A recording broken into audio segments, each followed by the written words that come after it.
Finger.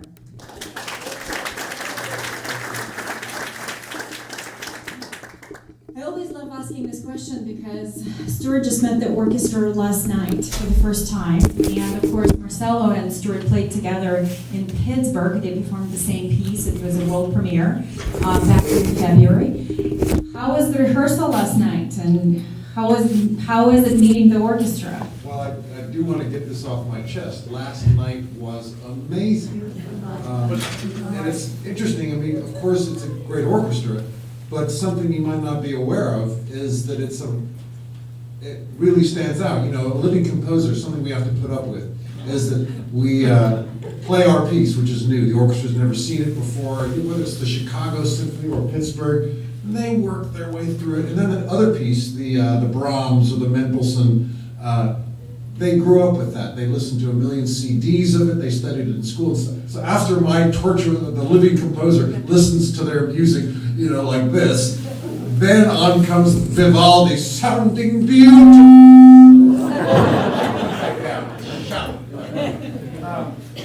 Okay, just a little bit of this.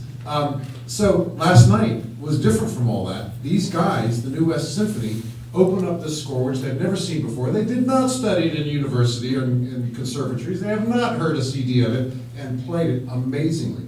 And I was wondering, I mean, of course, it's great that you have a wonderful orchestra here, but why is that? Why does not the LA Phil outperform the Pittsburgh Symphony?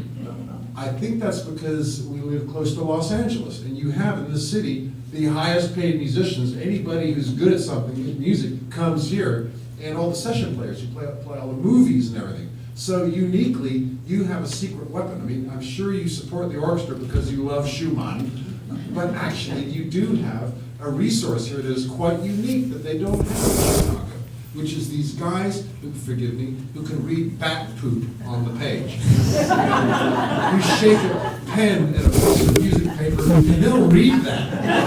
They'll read it.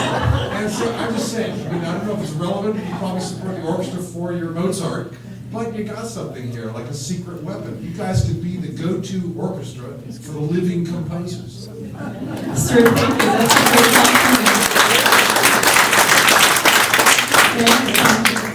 compliment. Stuart, can you tell us a little bit about the piece? Because obviously you didn't just throw that. A little bit of that. Yeah. So can you tell us a little bit about the piece? What went into it? What was going through your mind? Where did you find an inspiration for it? The first part of it, Poltroons in Paradise, was commissioned by the Royal Liverpool Philharmonic Orchestra. I believe the Royal Liverpool Kazoo Orchestra was busy that day.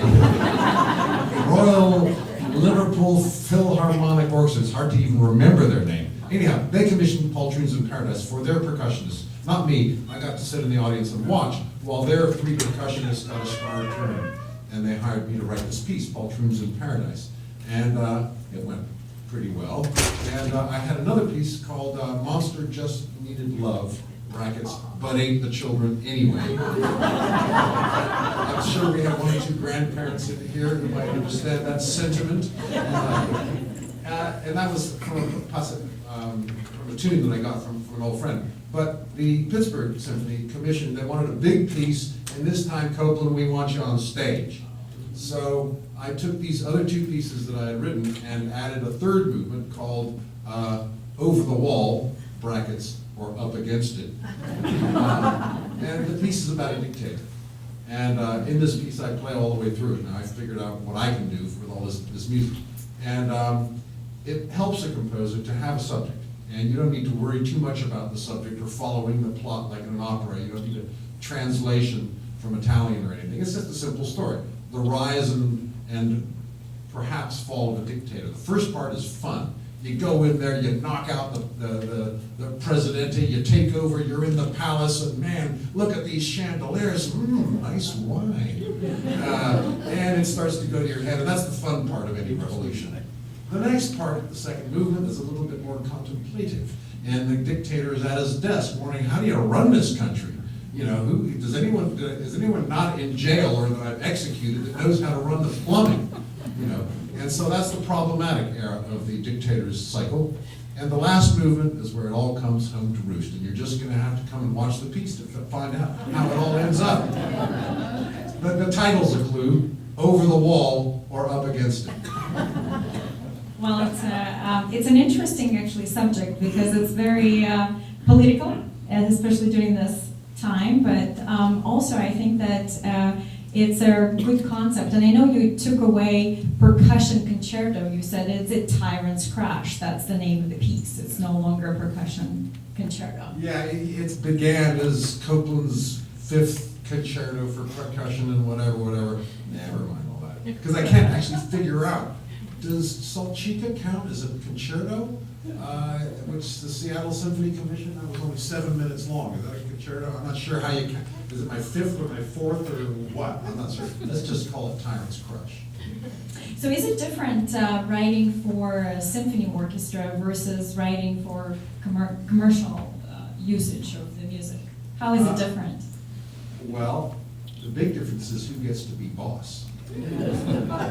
And I spent 20 years before the mast as a hired gun film composer, flinty-eyed, pay me money and I'll write you a tune. And I have a family to feed, I got to earn a living somehow.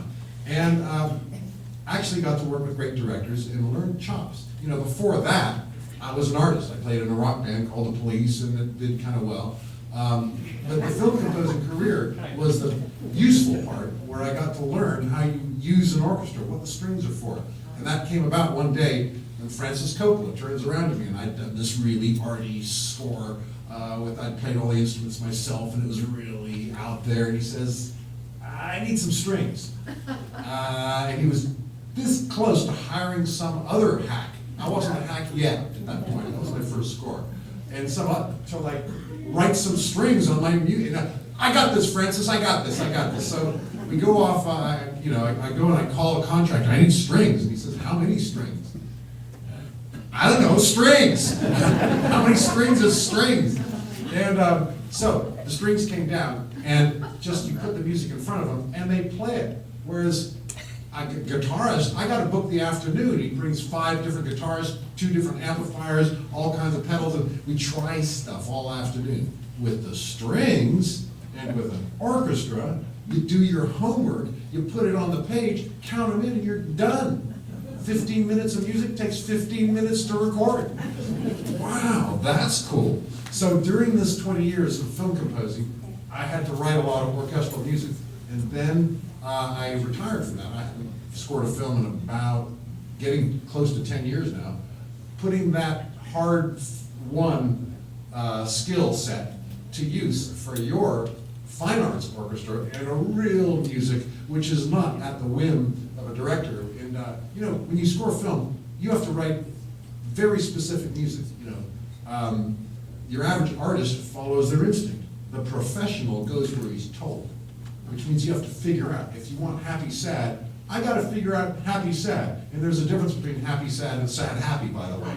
And the director, I need a little shimmer of hope, but that's sort of a sorrow that threads through as their hearts are trying to feel the romance and an underlaying shadow of doom. And you got to get all these, so you specifically learn where in music to go for the chord that takes you to exactly that. So you learn all these tricks of the trade, of skills basically. Craft, not art, craft.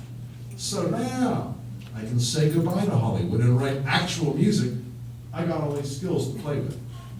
And that's what we're doing here with the New West Symphony. Thank you, Stewart. I want to talk.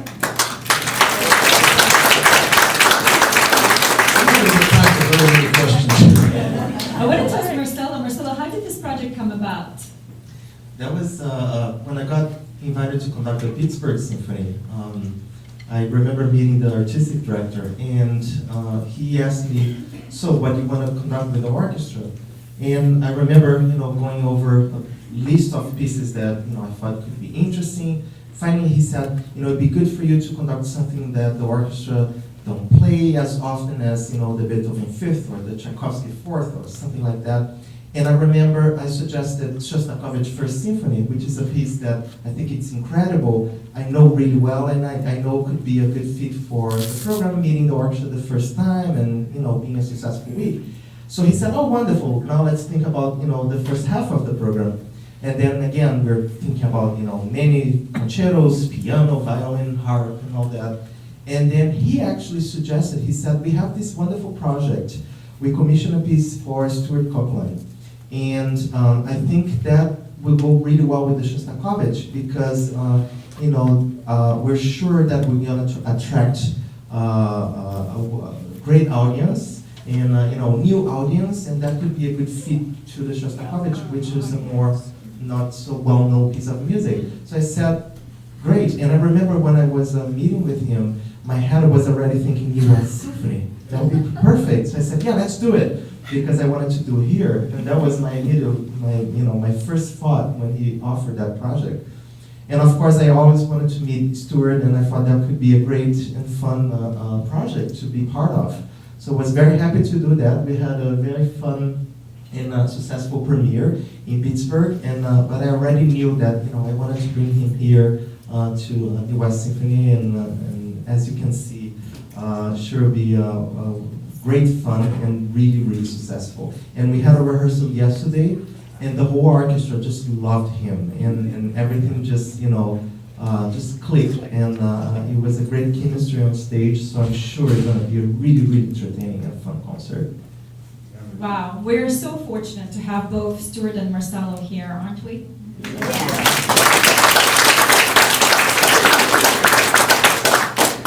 I wanted to ask both of you, so you first met in Pittsburgh, and you had the first rehearsal, and you went through the score, etc., etc. So has anything changed between the Pittsburgh performance and New West Symphony performance? A lot less percussion. Well, I write the music in a home, and I can think of all kinds of cool things for the percussion to do. How about they play this cool little thing? And then I hear it on stage, and it's clattering and clattering and clattering. So I gave it a haircut. And there's a few places where, since I'm playing, my instrument is not really that well suited to the orchestra. It has a dynamic range, which my rock and roll career had a dynamic range which goes from like 5 to 11. And the orchestra, my drum set, I have to go from like 0 to no higher than 4. So, which is a whole different technique. And so that's a big adjustment. I had to thicken, coming from Pittsburgh, this version, I had to thicken up some of the parts where I thought this beautiful little oboe line would be fine by itself. It's going to need some help from the clarinets, stuff like that. So it's a much tighter piece. And it already sounds a lot better. But I think that's the players who can read anything, sight read anything, sounded way better than our first run with Pittsburgh. Well, having a benefit of having a living composer, do you ever get feedback from musicians when they're playing your score? I don't know if you would call it feedback. I get questions. Or 3,941, Maestro. Did you really want me to apply a mute for 1/16th note? No. And they do, and I like to hang with the orchestra because they're even though my kind of musician and that kind of musician, readers and listeners, players, separated at birth, they're still brother musicians, and I love to go and hang with the brass section guys and ask them about their mutes. They will tell you all about their mutes if you get them talking. Word of advice, go nowhere near the double reed, the oboe and the bassoon and the contrabassoon. Do not ask them about the reed. They will tell you about the reed until you need to run away. But orchestras actually are a great hang. Go down and hang with the violins. They're always, they've always got some little noodle. Did you really want this to be like that? Or how about like this? I was thinking that. And the brass guys also, they'll pull out any damn horn they want. I can put, bass trombone for this line, tenor, but they'll look like, no, I'm gonna pull out this one here. The trumpets particularly, in D or in C or the piccolo, they'll pull out it, whatever I put on the score. So that's always a good conversation with those guys, and you live and learn by talking to these guys. Fantastic. Marcelo, from your standpoint, what has changed from Pittsburgh to here? Obviously, you're more relaxed about it because you've gone through it once. Yeah, that's true. And of course, we know each other. We know the challenges. I think I agree with Stewart. He made some changes in the score that worked much better. I think the West Symphony is taking the piece with a great approach, great energy, very positive. It was very, as you said, the first run through the piece was much more tight here than it was. I think it's the orchestra's the big difference, actually. I mean, I made some little twiddles to the score, but actually, it's the band that's different. And also the placement, we work on that, the placement of the percussion instruments, just working on different placement on stage to work with the balance a little bit more. So small changes actually, but makes a big difference. Stuart, I asked you that before. How many percussion instruments are we using for the concerto? I haven't counted them. It's a funny thing, the clarinetist in an orchestra gets to charge double because he plays two different clarinets. That's doubling. So that's two musicians. And percussionists, when I heard this, I think you were telling me this last night, they got the snare drum, they got the cymbal, they got the bass drum. Is that 3 different instruments? I'm not sure. Anyhow, this afternoon or this evening, I'll go count them up for you. That would be fun, because when I saw the There's list, a lot. I didn't know half of the names. So wow, this is fantastic. We have great The percussion. Yeah, cabasa. Yeah. Well, they have great names. I mean, like the Gran Casa, bass drum. But it sounds much better in Italian. Well, Stewart, you have been composing for the orchestra now for a decade, over a decade, right? For your 1982, I composed the orchestral ballet for the San Francisco Ballet. So what's that? long Long time. longer than that. But I think that what are the other projects that you're doing right now? I know you just recently did something in LA called Ben-Hur, and I just learned about Off the Score. Can you tell us a little bit more about those projects? Ben-Hur, yes, I was indeed over in Northridge just a couple months ago and played Ben-Hur, which is a big orchestral score, 90 minutes, with the 1924 silent Ben-Hur film, which is 40 years before Charlton Heston. And if I say so myself, the 1924 version makes the Chuck Heston version look like a student film. I mean, like an art film. I mean, it's huge. It's not a cast of thousands. It's tens of thousands. I guess the extras were cheaper in those days, but it's a huge spectacle. And it took me a couple years to get it. That's a movie, big movie with an orchestral score and me blazing on the drums. The other one is a small ensemble of 5 guys that I stole first violin from the Met. John Kimura Parker. I'm sure he's played around here. He's the guy you call in to play Rack 4. And he parachutes into orchestras all around the world.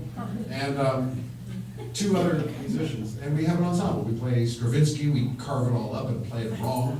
Prokofiev, Louis Ravel. And we sort of carve up the classics. And these classical musicians for whom the most terrifying word in the English language or Italian language is improvise. These ones that I've found are some classical musicians who want to get out of that box and just see what happens. Well, thank you. Those are exciting projects. I was actually very interested in Off the Score project because I know that it hasn't been performed here on the West Coast yet. No, we played up in Sonoma one show. Sonoma. Yeah. Well, But that's Northern California. Who cares, right? It would be interesting to have you. We got one Northern Californian here. Slumming it, are we? I'm sure our audience would like to know a little bit more about you in terms of why did you choose percussion as your instrument? How did you get into that? Because it was louder. I don't know why, because I'm so into all the other instruments. I love them all. At my home, I have the world's largest collection of the cheapest instruments money can buy. I got trombone, I got tuba, I got timpani, I got marimba, I got viola, cello, I just love instruments. So how I ended up actually playing the drum, I don't know. My theory is that I was a late developer. At the age of 15 or something like that, all my chuckle buddies in school have now got deep voices, and they're now shaving, and they're all turning into men. But I was still like a squeaky little skinny, late bloomer, I guess. But I sit and I bang on that drum, boom. Okay, now my voice is a manly roar. So that's my first thing, borrowed chest hair, basically. out of that, and now I have 7 kids. Is that overcompensating? It's a great story. It's a great story. Well, I wanted to tell a personal story about Stewart. About 3 or 4 weeks ago, we invited Stewart to do an interview to promote the concert, and we also asked him to participate in our Harmony Project. How many of you are familiar with Harmony Project of New West Symphony? Quite a few of you. We have a group of students that we mentor at Sheridan Way Elementary School in Ventura. And it's a Title I school, and now we're actually in more than one school. And we commit to at-risk youth between their 3rd grade and the 11th grade.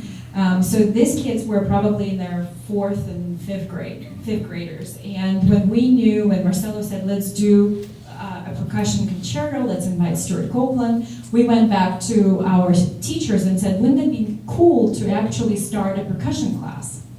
So we started a percussion class last year, and we invited Stewart to participate in this sort of a master class, but it wasn't really a master class. They actually wanted to play for him Walking on the Moon. And Stewart gave them a lot of encouragement about why they need to continue with the music, and there was a fabulous Q&A. But the part that I actually told a couple of people here was at the end of the interview, Stewart said, it was a 45-minute interview, and I said, Stewart, you probably want to have a quiet drive to Ventura. He said, yeah, that and a hamburger.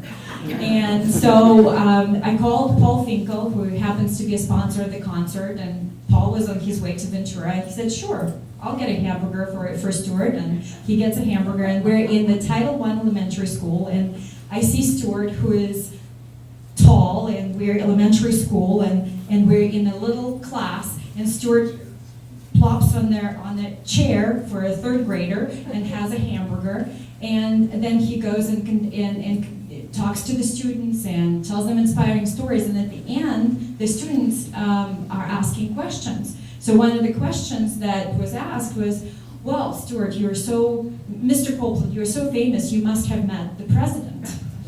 And Stewart was so kind. He said, well, I have not met the president, but I beat Prince Charles once in polo on the 4th of July. And in my mind, what was going on in my mind, like, oh my God, I am so happy to be in the presence of a humble man who just had a hamburger in the elementary school, and he beat Prince Charles in polo once. Now I have a subsequent question: what were the circumstances? It was the 4th of July. I had to kick some royal butt. I was the most patriotic American on the planet, addressing directly upon British royalty on that day. Boston Tea Party. You know. No taxation without representation. He was actually using profanity with his horse. And you know, there's nothing quite as cool as profanity issuing from royal lips. Oh, bloody buggering hell! I'm not even sure what that means. Is that not way cool? Actually, by the way, you want to know something that's really cool about my life?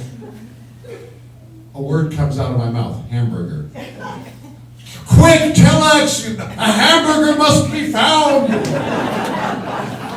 You get this? I ate the hamburger. And it's a story told and retold the day Stewart sat right there after his polo game with royalty and ate a hamburger. A really good hamburger, by the way. Thank you, Paul. Well, Stewart, that brings me to, I guess one of your hobbies is polo. How long have you played polo? Not anymore. I traded the horses in for children. All 7 of them. No, I already had a couple. I had the boys when I was playing polo. But, you know, okay, I'm 64 years old. I'm not going out playing polo no more, okay? It was sort of like a gambling habit because I need another horse. I had 12 horses at one point. And I won the Archie David, which is the logo. I mean, I don't play Palm Beach or, you know, I play the logo, which is up to 8 goals. But which means that the competition is more fierce at that lower level than it is at the top where all the high rollers are, and there's only like 5 or 6 teams up there. Down at the bottom tier, everybody's fighting for that. And I beat Prince Charles in that one in the semifinal. In front of Her Majesty the Queen of England, saw her son beaten in the semifinal, and we won the final, the Archie David. I've got, you don't get to keep you get to keep the cup for a year and put your name on it. And since they first played for it in 1916 or something, the base is this big with all the teams on it, like that. The cup's about that big. Wow, what an honor. Well, I wanted to ask you, obviously, I don't know how many of you know, but when we asked Stewart, where did you grow up? He said, well, I was born in Virginia, but then a few months later, I moved out of the United States, and I didn't get back until much later. You were a teen when you got back, to almost 18, 19. Can you tell us a little bit about where did you grow up during those years? You're going to think I'm making this up, but I swear this is true. The night I was born, it was a full moon, I'm sure. My daddy was away on business. He was in Cairo, Egypt, installing Gamal Abdel Nasser as dictator of that country, and establishing with his CIA cronies the order of the Middle East, all the dictators that ran the Middle East, the Saudi royalty, the Hashemites in Jordan, the Assads in Syria. Hussein was one of our clients in Iraq, as a matter of fact, Saddam Hussein. And we might sneer at that, but this was during the 40s. And the Pax Americana that they set up with no morality whatsoever. There was no thought of social engineering or of bringing democracy to these people. No, it was the oil. We need that oil to feed our factories out here in the West rather than going north to the Soviet Union. Remember, there was a Cold War going on. So, the night I was born, the moon was whatever it was, and my daddy was busy in Cairo. So he moved our family over about 2 months later, and I spent the next, I think, 5 or 6 years in Cairo, and then we moved to Beirut, which was much more exciting, where I did my teens. I was up through the teens into Beirut, and then my father's best buddy, an English guy called Kim Philby, turned out to be a double agent. And his son, Harry, was my buddy. And he was an English boarding school kid, but he was in Lebanon, and one day Daddy disappears on a boat to Moscow. This was like blue blood, crusty English MI5 guy. And best buddies with my dad. We had parallel families. We had matching kids, and we spent weekends and stuff. And their daddy turned out to be a Russian spy. Of course, I didn't know at the time that my daddy was an American spy. I didn't find that out until years later. But so Beirut was where I did my growing up. And then when it got too hot, I was shipped off to boarding school in England, where I struggled to hold on to my American accent. Where did you get the American accent? Huh? How did you get an American accent? Watching American movies. My father was from Birmingham, Alabama, so all I had to do was listen to my dad. And I wish I could remember to talk with my southern accent, but I keep forgetting because I've been living in California for 20 years. And I guess you're all real glad when I shut up with this fake southern accent. Coming from the Soviet, I just recently, yesterday actually, read an article about this whole ghost ring that was, in 2010, there were 10 Russian double agents that were shipped to Moscow. And so I was reading, it's a real story, and the children of the parents who are kind of now stuck in Moscow because they were shipped with the parents, they said that they had no idea. And there was an article in Wall Street Journal saying, how could you not know? So I wanted to ask you, how could you not know that your dad worked for CIA? Well, one day my older brother Miles came home from school and says, Dad, are you a spy? His father famously said, who wants to know? In Beirut, everyone was a spy. Everyone was a cultural attaché with something, but they're all spies. And that's what they did in Beirut, because Beirut was where the East meets the West. It was on one hand, it was the eastern border of Europe, and on the western border of the Orient.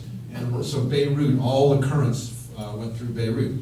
and all the different religions were there represented. It was, it's a Christian country, plus Shia and Sunni, Druze, Alawites, you name it, religions you never even heard of. They got they existed. Chaldean Christians who still speak Aramaic, believe it or not. And some of those hymns, oh my God, the Aramaic hymns, it's the Arabic melody, but you hear these Christian words in there, and it's a.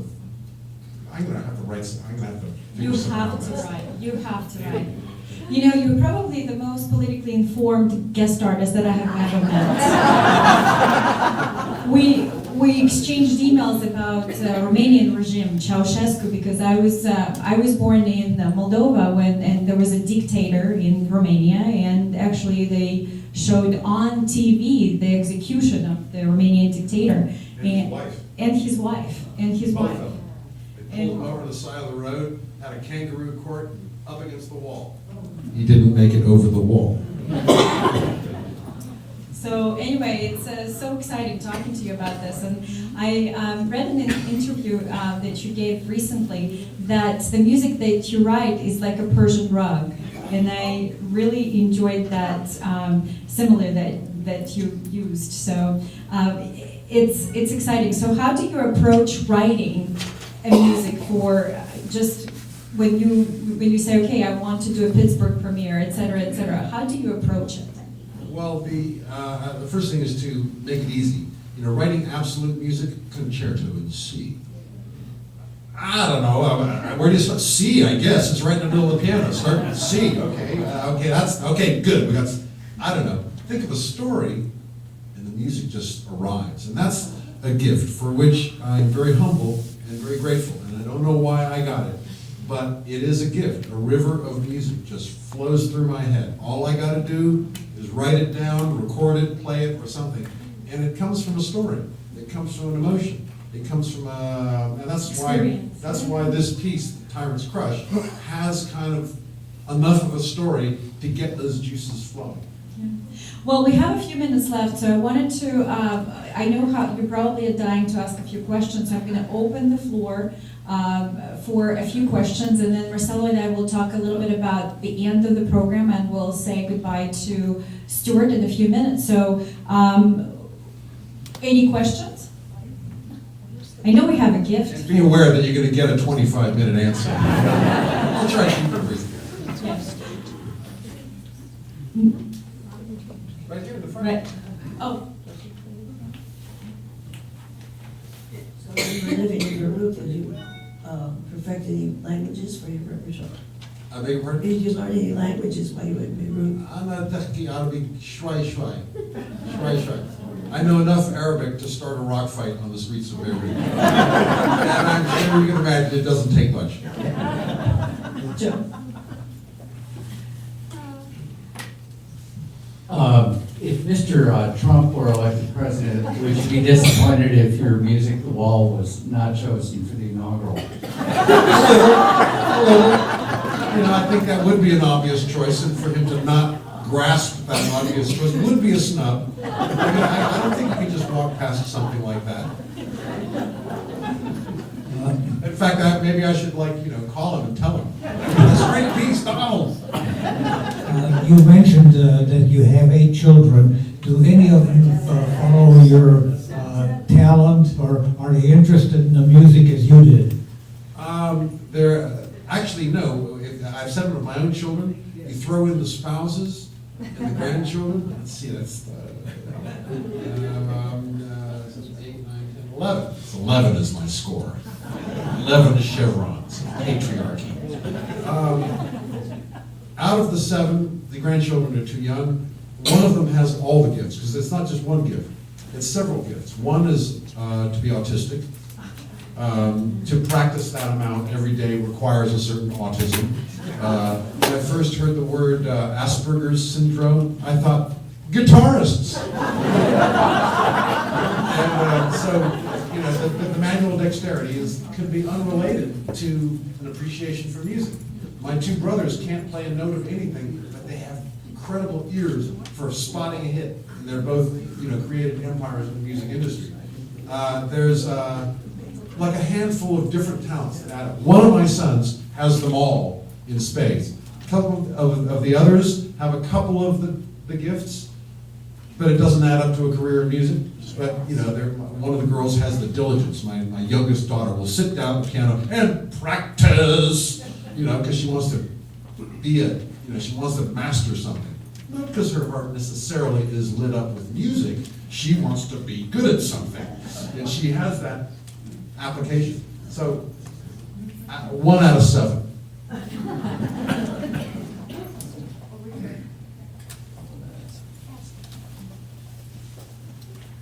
I'm just curious whether any of your experiences in the Middle East or your father's experiences informed Tyrant'S craft. Well, actually, I think Natalia's experience was Ceausescu of Romania is one of the quintessential stories of a dictator. Him and his wife. They're in the palace, and the mob, it turned in one instant. He's the dictator. And then suddenly the mob's outside of it, he just says it, and suddenly they're all screaming at him, suddenly his generals are looking sideways at him, suddenly the whole house of cards, and I think it might have been that afternoon or days later, they escaped, him and his wife, got in a car and got out of the palace with a group of soldiers around them to get through the mobs and everything. They got out, but one by one, the soldiers are peeling away, and eventually they're in a jeep with one guy, that the only, like a Praetorian guard. I might not have the story fully accurate, but it's something like this is in their escape. And eventually they pulled up to what they thought was an army barracks and said, look, and they, gotcha now. And within hours they were up against the wall. There was a show here, I don't know if you ever heard it on KCRW, a guy called Joe Frank, who just did these monologues and told stories. And one of his stories was the inside mind of the dictator. What's going through his mind as he's in that position with the gold brocade and the huge desk and the, having to execute his friends because he suspects them of stuff.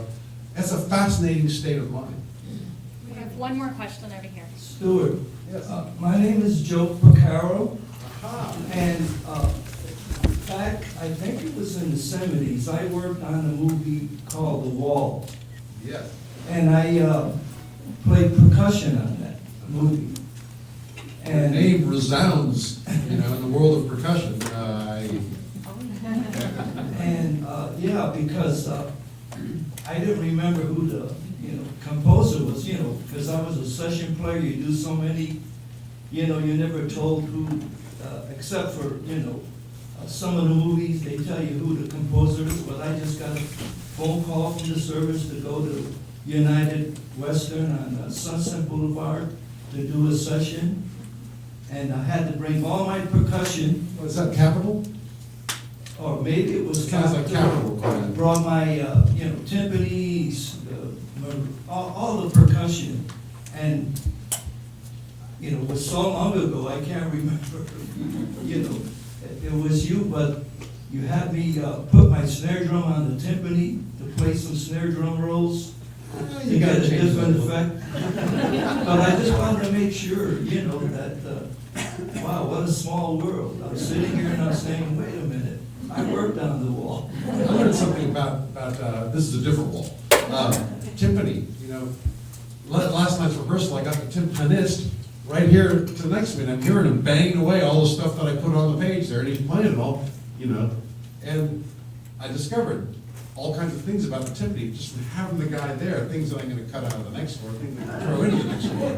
But these opportunities to work closely with the orchestras, okay, I'm not going to ask the contrabassoon about his reeds again, but talking to the harpist, it's a very difficult instrument to write for because of the mechanics of how you do it, and you learn a lot just from trying stuff, which you can't do. 60 guys in the thing, you need to have done your homework and have figured it all out. So when Mr. Ledinger, Maestro, raises his baton, it's all perfect.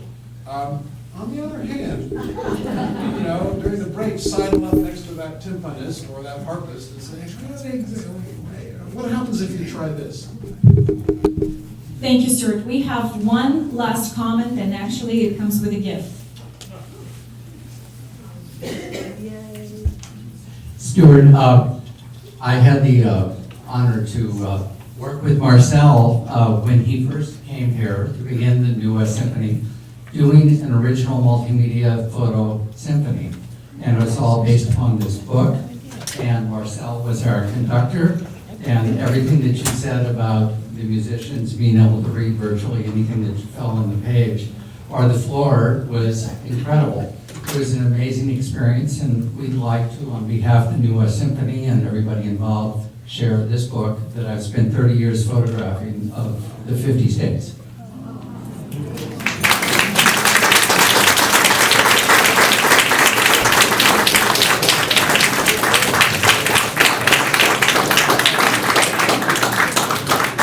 So with that, I'd like to thank Stewart for coming.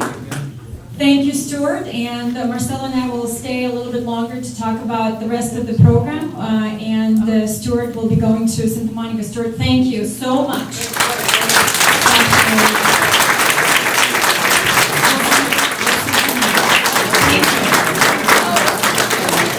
I wanted to ask Marcelo, what are the remaining pieces in the program? Because there's also a second half.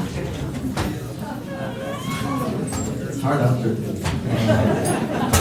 So we're doing two pieces actually, which is kind of interesting that you have the first half with that content, and then we're doing two pieces that are based on comic operas. So after the Tyrant, it's executed on the wall or climbs the wall. We have two pieces based on comic operas. One is the Johann Strauss called the Flat Mouse Overture. Or the Bat, and then finishing the program with the other Strauss, which is Richard, doing Rosenkavalier Suite, which is a suite based on his opera, and it's a very well-known piece and a wonderful way to finish the season and to conduct with the New West Symphony. So we're going to have a second half of Strauss, both the two Strauss, the German and the Austrian.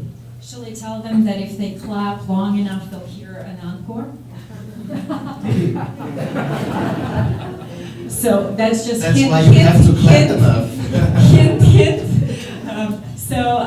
Anyway, Marcelo, it's been wonderful working with you. I know it's your last concert as a music director with the New West Symphony, and it's this weekend will be sort of a culmination of the 4 years, and you're going with the bang for sure, and with the percussion and Strauss.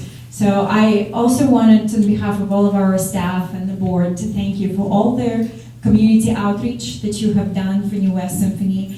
For those of you who don't know, Marcelo made sort of a personal quest and commitment, because he loves it so much, to participate in a lot of community engagement activities and interacting with middle school, high school, college students, and probably in the last year alone, he's visited over 10, 15 different ensembles, and we also had a program called String Exchange back in February, where we had 7 high schools together and 240 string players jammed for Marcelo. He rehearsed them, and it's just been wonderful watching him inspiring young and all ages, I would say, inspiring all ages in music. And so thank you so much. And we're still going to open the floor for a few questions for Marcelo and regarding the programs for the upcoming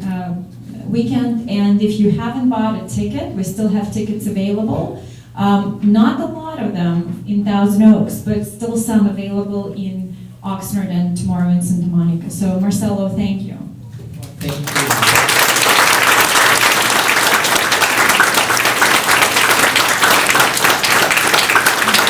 Thank you so much. I just want to say a few words before I answer your questions. But it's been a real honor to conduct the New West Symphony. What I can share about my experience with you in those 4 years is that, first of all, I love the musicians. I think we had great chemistry. And you do have a wonderful orchestra, not only in the musical level, but in the personal level, they're great group of people and very special group of people, which I think it reflects on the way they sound.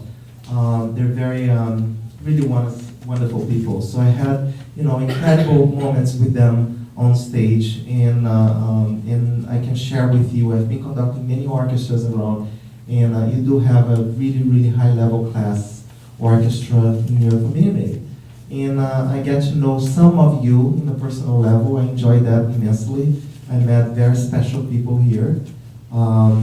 They're committed to the orchestra, but again, just people that I was honored to meet, and it's been really great 4 years of great music making and great meeting great friends. So thank you so much for having me, and I wish you great years of wonderful success for New West Symphony in seasons to come, and I thank you very much for the possibility and to be here and the honor to conduct your orchestra. So thank you so much.